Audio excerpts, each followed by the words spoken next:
উপজেলা পরিষদ নির্বাচনকে সামনে রেখে সুনামগঞ্জের দোয়ারা বাজার উপজেলায় মাঠ চষে বেড়াচ্ছেন সম্ভাব্য উপজেলা চেয়ারম্যান পদপ্রার্থী কাজী আনোয়ার মিয়া আনু। তিনি উপজেলার দোহালিয়া ইউনিয়ন পরিষদের সাবেক ইউপি চেয়ারম্যান। আসন্ন দোয়ারা বাজার উপজেলা পরিষদ নির্বাচনে উপজেলা চেয়ারম্যান পদে সবার দোয়া, সমর্থন ও সহযোগিতা চেয়েছেন কাজী আনোয়ার মিয়া আনু। 2016 সালে মাননীয় প্রধানমন্ত্রী সফল রাষ্ট্রনায়ক দেশরত্ন শেখ হাসিনা আমাকে নৌকা উপহার দিয়েছিলেন। সেই নৌকা নিয়ে নির্বাচন করে আমি বিপুল ভোটে জয়যুক্ত হয়েছিলাম।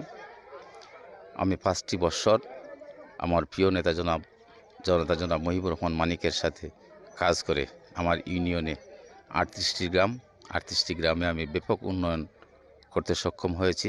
আমি বর্তমান উপজেলা পরিষদ নির্বাচন, সেই নির্বাচনে একজন প্রার্থী।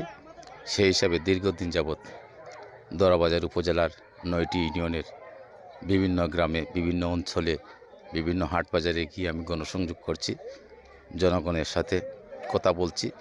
জনগণ থেকে আমি বিপুল সাড়া পাচ্ছি। ইনশাআল্লাহ আগামী উপজেলা পরিষদ নির্বাচনে দোয়ারাবাজার উপজেলাবাসী আমাকে বিপুল ভোটে নির্বাচিত করবে।